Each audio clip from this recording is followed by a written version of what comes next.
The video on wild garlic and what I'm going to do with it.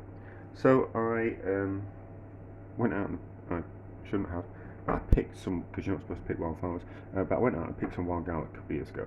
I've grown it in my garden. It does quite well in my garden. It's quite a shady spot. And I was kind of thinking what I'm actually going to do with it because you can make wild garlic pesto, and it's fun and it's interesting. But I ended up making loads and I never use it. So it was just kind of something fun to do during lockdown. Go out for a walk, pick some wild garlic, make some what we call it, make some wild garlic pesto, make some soup and things like that.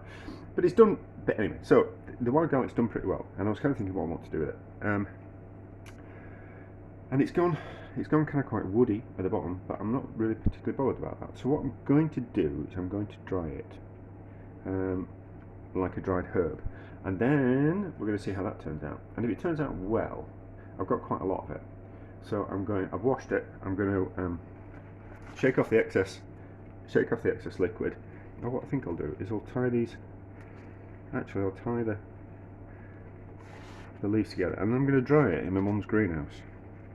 It doesn't use a greenhouse too much, so she won't be that bothered by the smell. So we'll put it into a bunch like that, and then we'll tie it, and then we'll hang it up in the greenhouse.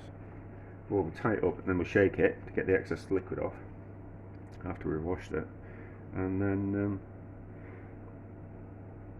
not too tight because obviously it's going to shrink when it dries, so we'll just have to kind of keep an eye on that. So tie like, oh no, okay, so I'll have to do like a false butcher's knot. So the string's going to be a bit of a pain in this. I've got some. I'll have to think about this. So you go round twice, pull that through, and then that will just make it just that little bit more tension in the knot, so it won't slip and rot. And then we can just tie it like that. So tie it like that. Turn it upside down. Shake off the excess water outside because I'm in the kitchen, and I'm going to hang that upside down in the greenhouse. It's just a bit of dirt there, but that's fine. Hang it upside down in the greenhouse, see how it dries, and then what I might do with it is we might burn it when it's dried out, turn it into ash, and then coat some cheese in it and see if it. I did like an ash rolled cheese, and it was delicious. So we'll see if what we call it. And mind you, I suppose I could tie them up and then wash them like that. That would work, wouldn't it? That'd be easier. But anyway, so tie them up, dry them. If it works out well, kind of well, I won't use it as a herb because it'd be kind of quite woody. Burn it, turn it into ash, and then coat something like a feta in it. Leave it in the fridge for a few months, and we'll have like a wild garlic ashed feta cheese, and it'll be delicious. But that's my kind of thought. So it's just a bit of a start of the video, and we'll see kind of where it goes. So the wild garlic's drooped. It's been there for a day, so we'll see what happens. I'm not 100% confident that it's going to dry out, but it's warmer today, so we might just get those to dry out. Just have to keep an eye on them. Every couple of days I'll come and have a check, but we'll see how it goes. So it's had about a week in the greenhouse drying, and it's now fully dried out, nice and crispy. So let's have a taste to kind of see what it's like, and if it's the drying process has kind of done anything to it.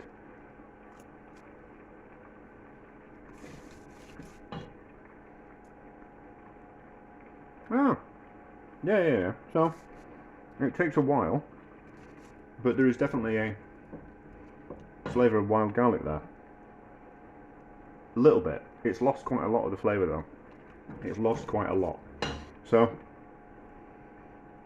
that works. We can dry it out, we can turn it into a herb, and then what I've also done is I put it in the spice grinder,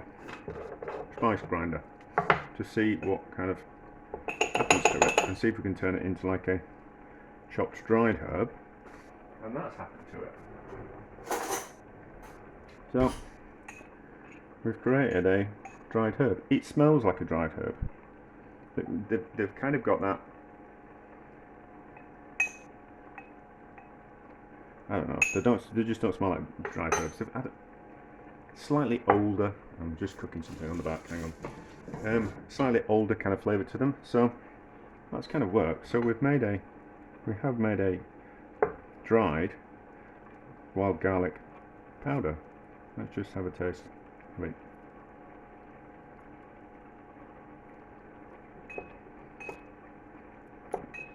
It tastes like a dried herb that's been in the cupboard too long. Hang on, hang on. So I was using dried parsley to make a parsley sauce. So let's, yeah, see that's got that.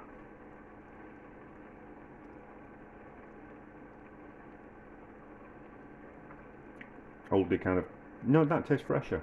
Wonder why that tastes fresher. Wonder why that tastes fresher. Maybe it's down to the speed that I dried it. Obviously, maybe that's dried in like in a low oven rather than in the greenhouse, which has taken about a week. So maybe that's a secret, but it works. We can dry it. It still tastes a little bit of wild garlic, but not as powerful as in fresh. But I will do something with it.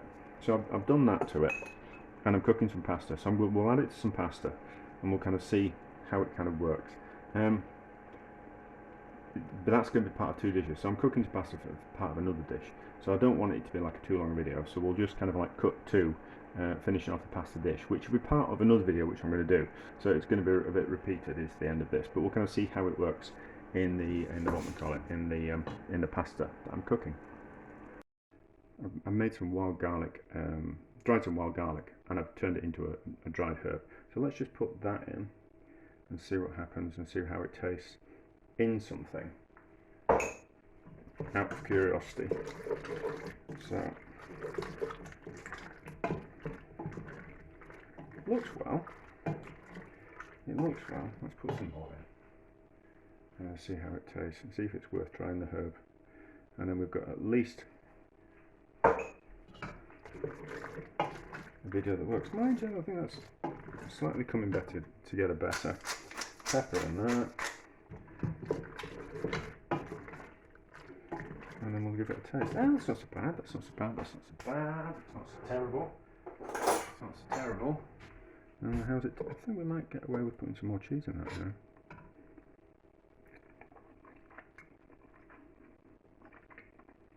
Do you know, that's surprisingly good. That's surprisingly good. That wild garlic really works.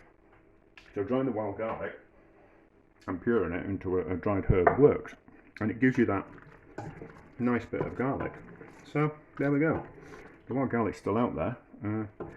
Get yourselves out and get some picked and get some dried. That works.